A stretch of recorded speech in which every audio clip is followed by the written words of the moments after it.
Hello student, ಈ ವಿಡಿಯೋದಲ್ಲಿ ನಾವು ನಿಮ್ಮ ಬಿಕಾಮ್ ನ 5ನೇ ಸೆಮಿಸ್ಟರ್ ನಲ್ಲಿ ಇನ್ಕಮ್ ಟ್ಯಾಕ್ಸ್ ನಲ್ಲಿ ಬರುವಂತಹ ಹೌಸ್ ರೆಂಟ್ ಅಲೋನ್ಸಸ್ ಕ್ಯಾಲ್ಕುಲೇಷನ್ ಬಗ್ಗೆ ನೋಡೋಣ. I have taken one example from previous year question paper for calculation of house rent ಅಲೋನ್ಸಸ್ calculation. From the following particulars, calculate house rent allowances of Mr. Rajesh from Delhi. Basic salary rupees 1 lakh, HRA received rupees 30,000, rent paid rupees 20,000, DA 50% retirement benefit rupees 20,000. House rent allowances ನ calculation ಮಾಡಬೇಕಂದ್ರೆ so ಮೊದಲಿಗೆ heading ಹಾಕ್ತೀವಿ, calculation of house rent allowances, ಅಥವಾ ಇದನ್ನ heading calculation of exempted and taxable house rent allowances ಅಂತಾದ್ರೂ ಹಾಕ್ತೀವಿ. Next 3 column ನ prepare ಮಾಡ್ತೀವಿ, ಪರ್ಟಿಕ್ಯುಲರ್, ಇನ್ನರ್ ಕಾಲಮ್ ರುಪೀಸ್ ಮತ್ತು outer column rupees. First actual HRA received, ಎಷ್ಟು ಅಮೌಂಟ್ HRA ಕೊಟ್ಟಿರ್ತಾರೆ ಕ್ವಶನ್ ಅಲ್ಲಿ ಅದನ್ನ ಹುಡುಕಬೇಕು. ಸೊ ಪ್ರಾಬ್ಲಮ್ ನಲ್ಲಿ ಈ ವರ್ಡ್ ಮೆನ್ಷನ್ ಮಾಡಿರ್ತಾರೆ ಕಂಪಲ್ಸರಿ HRA ರಿಸೀವ್ಡ್ ಅಂತ. ಸೊ ಆ ಅಮೌಂಟ್ ನ ತಗೋತೀವಿ.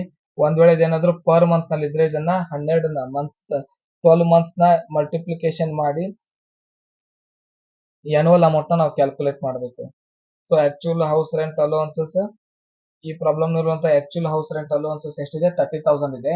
ಒಂದ್ ವೇಳೆ ಇದಕ್ಕೆ PM ಪರ್ ಮಂತ್ ಅಂತ ಮೆನ್ಷನ್ ಮಾಡಿದ್ರೆ ನೀವು 12 ನ ಮಲ್ಟಿಪ್ಲಿಕೇಶನ್ ಮಾಡಬೇಕು.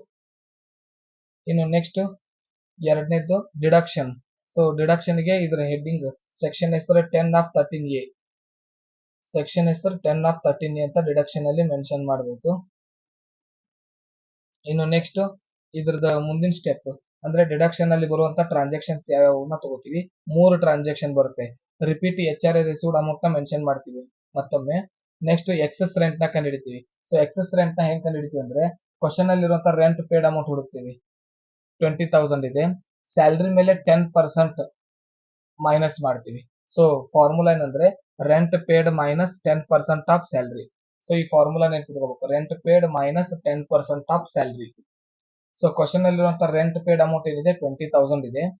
ಸ್ಯಾಲರಿ ಅಂದ್ರೆ ಇದರಲ್ಲಿ basic salary plus DA plus commission plus bonus, ಈ 4 ಟ್ರಾನ್ಸಾಕ್ಷನ್ಸ್ ಇದ್ರೆ ಅವನ್ನ ಕೂಡಿಸಿದಾಗ ಸ್ಯಾಲರಿ ಅಮೌಂಟ್ ಆಗುತ್ತೆ. ಸೊ ಈ ಕ್ವಶನ್ ಅಲ್ಲಿ ಬೇಸಿಕ್ ಸ್ಯಾಲರಿ ಬಂದಿದೆ, DA ಬಂದಿದೆ. ಸೊ ಯಾವಾಗ್ಲೂ DA ದಲ್ಲಿ ಅವರು ಇಂಟು ಬ್ರಾಕೆಟ್ ನಲ್ಲಿ ರಿಟೈರ್ಮೆಂಟ್ ಬೆನಿಫಿಟ್ ಮೆನ್ಷನ್ ಮಾಡಿದ್ರೆ ಮಾತ್ರ ತಗೋಬೇಕು. DA ಗೆ ಏನಾದ್ರೂ ರಿಟೈರ್ಮೆಂಟ್ ಬೆನಿಫಿಟ್ ಕೊಟ್ಟಿಲ್ಲ ಅಂದ್ರೆ ಬ್ರಾಕೆಟ್ ನೀವು ತಗೋಬಾರದು. ಸೊ 20,000 ಗೆ 50% ಅಂತ ಇದೆ ಇಲ್ಲಿ, ಅದರ ಅರ್ಥ 10,000 ಮಾತ್ರ ಕ್ಯಾಲ್ಕುಲೇಷನ್ ಗೆ ತಗೊಂತೀವಿ. ಸೊ ಇದು 1 lakh, ಇದು 10,000, 1,10,000 ತಗೋತೀವಿ. ಸೊ ಕ್ವಶನ್ ಅಲ್ಲಿ ಇರುವಂತಹ ಬೇಸಿಕ್ ಸ್ಯಾಲರಿ ಏನಿದೆ ಅದು 1 lakh ಇದೆ, DA ಏನಿದೆ ಅದು 20,000 ಇದೆ, ಬ್ರಾಕೆಟ್ ನಲ್ಲಿ ರಿಟೈರ್ಮೆಂಟ್ ಬೆನಿಫಿಟ್ 50% ಇದೆ.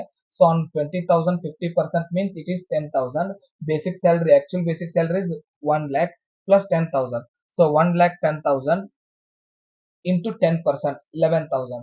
ಸೊ ರೆಂಟ್ ಪೇಡ್ ಅಮೌಂಟ್ ಏನಿದೆ 20,000, ಸ್ಯಾಲರಿ ಕಂಡುಹಿಡಿಯೋದು 1,10,000, ಅದರ ಮೇಲೆ 10% ಅಂದ್ರೆ 11,000. ಸೊ 20,000 ನಲ್ಲಿ ನಾವು 11,000 ನ ಮೈನಸ್ ಮಾಡಬೇಕು, ಅವಾಗ ಎಕ್ಸೆಸ್ ರೆಂಟ್ ಬರುತ್ತೆ.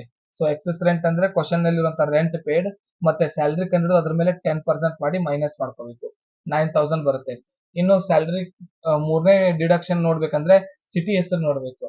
ಅದು ಮೆಟ್ರೋಪಾಲಿಟನ್ ಸಿಟಿ ಆಗಿದ್ರೆ ಅಂದ್ರೆ ಕೋಲ್ಕತ್ತಾ, ಚೆನ್ನೈ, ಮುಂಬೈ, ಡೆಲ್ಲಿ ಮತ್ತು ಬ್ಯಾಂಗ್ಳೂರು, ಇವು ಮೆಟ್ರೋಪಾಲಿಟನ್ ಸಿಟಿ ಅಂತ ಕರಿತೀವಿ. ಸೊ 25 ಲಕ್ಷಕ್ಕಿಂತ ಹೆಚ್ಚು ಜನಸಂಖ್ಯೆ ಇರುವಂತಹ ನಗರಗಳು.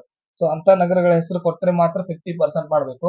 ಇವನ್ನ 5 ಸಿಟಿನ ಹೊರತಾಗಿ ಬೇರೆ ನಗರ ಕೊಟ್ರೆ ಅದಕ್ಕೆಲ್ಲ 40% ನೀವು ಕ್ಯಾಲ್ಕುಲೇಷನ್ ಗೆ ತಗೋಬೇಕು. ಸೊ 50% 40% ಎರಡು ರೀತಿ ಕ್ಯಾಲ್ಕುಲೇಷನ್ ಇದೆ. ಸೊ ಈ ಕ್ವಶನ್ ಅಲ್ಲಿ ಡೆಲ್ಲಿ ಬಂದಿದೆ, ಆದ್ರಿಂದ ನಾವು 50% ಸ್ಯಾಲರಿ ಮೇಲೆ ಮಾಡ್ತೀವಿ.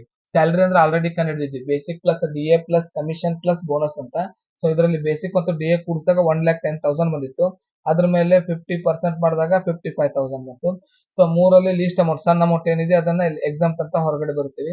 ಸೊ ಮೈನಸ್ ಮಾಡಿದಾಗ ಬಂದ ಅಮೌಂಟ್ ನ ಟ್ಯಾಕ್ಸೇಬಲ್ ಅಂತ ಬರಿತೀವಿ. ಸೊ ಈ ರೀತಿ ಆನ್ಸರ್ ನ ಕಂಡುಹಿಡಿತೀವಿ, ಟ್ಯಾಕ್ಸೇಬಲ್ ಅಮೌಂಟ್. ಸೊ ಈ ಮೂರಲ್ಲಿ ಸಣ್ಣ ಅಮೌಂಟ್ ನ ಲೀಸ್ಟ್ ಎಕ್ಸಾಮ್ಟೆಡ್ ಅಂತ ಬರಿಬೇಕು, ಮೈನಸ್ ಮಾಡಿದ ನಂತರ ಬಂದ ಅಮೌಂಟ್ ಗೆ ಟ್ಯಾಕ್ಸೇಬಲ್ ಅಂತ ಬರಿಬೇಕು. ಸೊ ಇದು ಹೌಸ್ ರೆಂಟ್ ಅಲೋನ್ಸಸ್ ಕ್ಯಾಲ್ಕುಲೇಷನ್. ಸೊ ಮತ್ತೊಂದು ಮೆಥಡ್ ನೊಂದಿಗೆ ಮುಂದಿನ ವಿಡಿಯೋದಲ್ಲಿ ಸಿಗೋಣ. ಧನ್ಯವಾದಗಳು.